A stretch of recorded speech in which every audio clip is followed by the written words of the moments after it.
everyone, this is part 3 of our video series of analyzing past year question paper and providing their explanations for DSC 6 of semester 2 BA Political Science Honors. हमारा third question आ जाता है कि critically analyse the genealogy of IR discipline in India.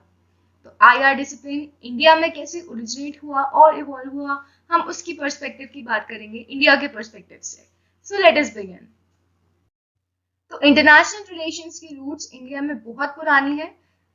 तो IR relations in India traces its roots back to ancient philosophical traditions, historical practices that have shaped the country's approach to governance and diplomacy. And इसी historic roots ने India की approach shape करी है towards governance and diplomacy.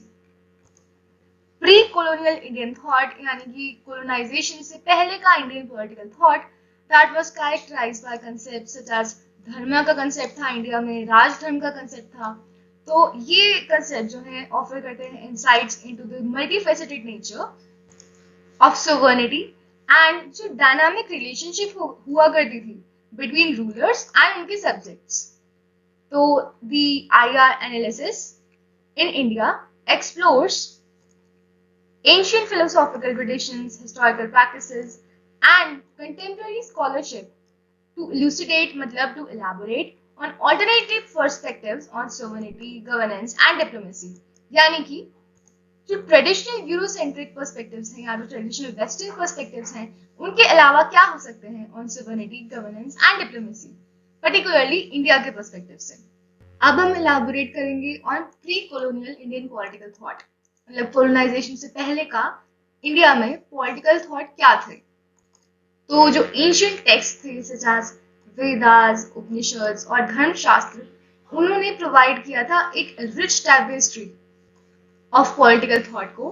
मतलब जो political thought था वो बहुत रिच था, बहुत डाइवर्स था एंड बहुत ही इंपॉर्टेंट था and it provided understandings of sovereignty, governance and ethical principles. ये जो एथिकल प्रिंसिपल्स का कंसेप्ट है ये बहुत इंपॉर्टेंट है, जो बाकी किसी पर्सपेक्टिव में देखने को या तो नहीं मिलता या फिर बहुत कम मिलता है। तो these text delve into the multifaceted nature of political authority, going beyond simplistic notions of centralized power. जो centralized power का notion है उसके beyond जाकर ये provide करते हैं explanations of rulers, subjects and ethical norms. यानी कि जो state के पास power होती है उस power के अलावा जो rulers, subjects और ethical norms के dynamics होते हैं उनकी explanations provide करता है। Next is role of dharma in ancient Indian governance. तो जैसा कि सब लोगों ने पहले सुना ही होगा, धर्मा का कंसेप्ट था पहले जमाने में इंडिया में। तो धर्मा emerged as a central concept in ancient Indian governance, encompassing moral, social and political order. तो इसमें morally, socially and political order के relevance को देखते हुए rules and processes बनाई जाती थी।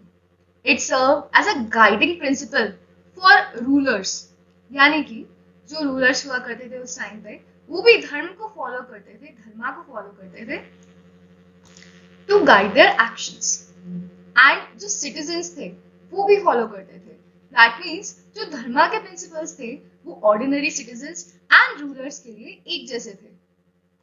बट एक राजधर्म का भी प्रिंसिपल था जिसमें रूलर्स के लिए स्पेशल प्रिंसिपल्स बनाए गए थे। उसमें ये था कि रूलर्स को रूल कैसे करना चाहिए, ये आपने ऑलरेडी पढ़ा हुआ है। तो they emphasized interconnectedness between individual conduct, societal harmony and political legitimacy. The concept of varnashram dharma highlights social dimension of sovereignty, regulating not only the behavior of individuals but also the conduct of rulers within a broader ethical framework.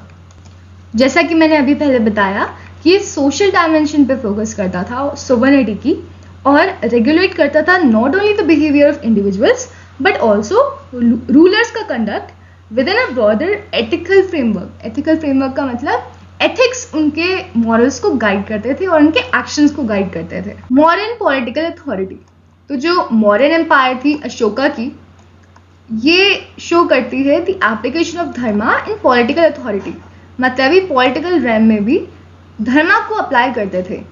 Despite its centralized administration, The Mauryan state displayed a degree of decentralization with graded autonomy existing in different regions.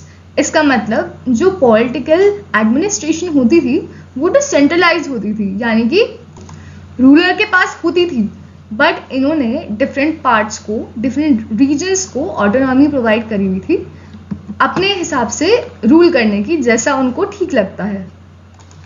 ये एक innovative approach थी towards governance, जो कि emphasise करती थी moral principles को, ethical values को over traditional notions of territorial expansion. मतलब पहले ज़माने में तो यही था कि जितनी आप टेरिटरी एक्सपैंड करोगे उतनी ज़्यादा आपके पास पावर आ जाएगी, बट जो धर्मा के प्रिंसिपल्स थे वो गाइड करते थे खाली टेरिटोरियल एक्सपेंशन को इम्पोर्टेंस देने में नहीं, but also towards ethics and morals. तो धम्मा की इंटीग्रेशन को इंटरनली और externally highlights the integration of religious and political ideologies in the Mauryan statecraft. इसमें statecraft में religious और political ideologies भी integrated थी Mauryan Empire में। अब आ जाता है elaboration on non-territorial expansion and moral conquest, यानी कि अशोका की पॉलिसी थी जो धम्मा विजय की, मतलब moral conquest की, represents a departure from traditional models of territorial expansions. मतलब जो traditional models थे territory को expand करने के, उनसे ये theory deviate करती है। Instead of focusing solely on the acquisition of land and resources, यानी कि land और resource acquire करने के अलावा Ashoka sought to spread moral ideas and religious practices internally and externally. Ashoka जो है वो moral ideas और रिलीजियस प्रैक्टिसेस को इंटरनली और एक्सटर्नली स्प्रेड करना चाहते थे। This non territorial expansion underscores the importance of ideological influence and soft power. That is a very important term, soft power in shaping diplomatic relations and fostering social cohesion within the modern empire. इसका मतलब है कि जो existing ideology थी किसकी, hard power की, hard power such as force, coercion etcetera, उसको ये चेंज करना चाहते थे, इन्फ्लुएंस करना चाहते थे, एंड इससे डिप्लोमेटिक रिलेशंस को फॉर्म करना चाहते थे एंड सोशल कोहेजन, यानी कि जो सोशल रिलेशनशिप्स होती हैं और जो सॉलिडारिटी, टुगेदरनेस की वैल्यूज होती हैं, उनको फॉस्टर करना चाहते थे within the modern empire. Next है हमारा हिस्टोरियोग्राफिकल डिबेट्स। इसका मतलब है कि जो प्री कॉलोनियल इंडियन थॉट की स्टडी है उसने कुछ चैलेंजेस भी फेस करे हैं, such as scarcity of archaeological and inscriptional evidence, यानी कि जो आर्कियोलॉजिकल और इंस्क्रिप्चर्स का एविडेंस होता है जो कि बहुत रेयरली या मुश्किल से मिलता है, उसको प्रेजेंट करने में परेशानियाँ। नेक्स्ट है कि इंटरप्रिटेशंस ऑफ एंशिएंट टेक्स्ट्स, यानी कि जो एंशिएंट टेक्स्ट लिखा हुआ है उसको इंटरप्रेट करना कि फर्स्ट ऑफ ऑल कि वो एक्चुअली कहना क्या चाहता है।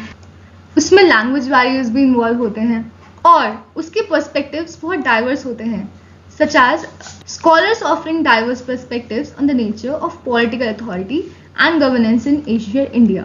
मतलब स्कॉलर्स के अपने अपने डिफरेंट पर्सपेक्टिव्स हो सकते हैं जिनके हिसाब से वो इन टेक्स्ट को इंटरप्रेट करते हैं। तो हम ये नहीं समझ सकते कि जिस इंडिविजुअल ने या जिस ग्रुप ऑफ इंडिविजुअल्स ने वो टेक्स्ट लिखे थे वो किस इंटेंशन से लिखे थे, उनका ओरिजिनल थॉट आइडेंटिफाई करना मुश्किल है। नेक्स्ट आ जाता है हमारा क्रिटिक्स या फिर challenges to Indian genealogy. Number 1 is historical contextualisation, broadening the scope, यानी कि जो इंडिया के ट्रेडिशनल और एंशिएंट टेक्स्ट और वैल्यूज हैं उनको एनालाइज करने के साथ साथ it should expand its scope to include interactions with other civilizations, और civilization के साथ जो interactions हुए थे उनको भी include करना चाहिए।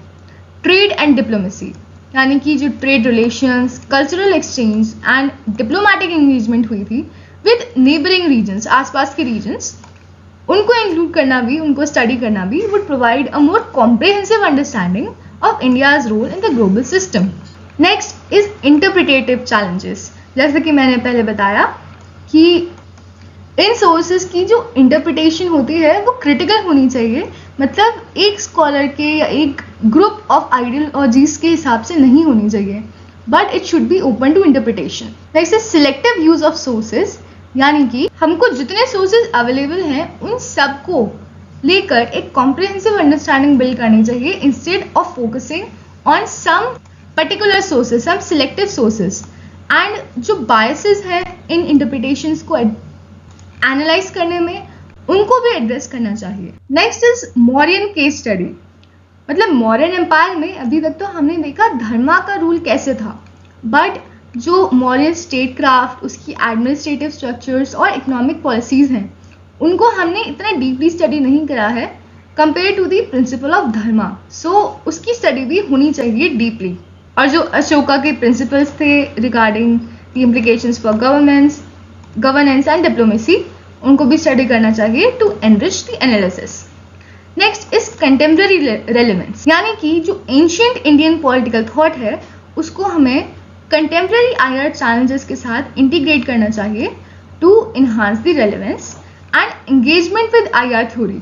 यानी कि कंसेप्ट्स लाइक धर्मा ने कैसे एक्सप्लेन करा है या धर्मा कैसे एक्सप्लेन कर सकता है contemporary discussions on sovereignty, intervention और ग्लोबल गवर्नेंस, ये देखना चाहिए जिससे कंटेम्प्रेरी रेलेवेंस बढ़े. तो इस इंडियन जीनोलॉजी का एनालिसिस का इम्प्लीकेशन क्या है फॉर कंटेम्प्रेरी आईआर, और इसको आप एज कंक्लूजन भी लिख सकते हैं कि insights from ancient Indian political thought जो हैं वो ऑफर करते हैं alternative perspectives on sovereignty, governance and diplomacy in contemporary IR relations. और जो कंसेप्ट्स हैं लाइक धर्मा, नॉन टेरिटोरियल एक्सपेंशन, वो प्रोवाइड करते हैं valuable insights for addressing contemporary challenges, particularly from the perspective of global south. ये term आप याद कर लीजिए, ये इंपॉर्टेंट है. हिस्टोरिकल प्रेसिडेंट्स और फिलोसॉफिकल ट्रेडिशंस से इंसाइट्स लेके scholars can enrich the study of international relations diverse perspectives के साथ, जो कि ट्रांसेंड यूरोसेंट्रिक फ्रेमवर्क्स, मतलब go beyond the Eurocentric frameworks or offer innovative approaches to the understanding of global politics.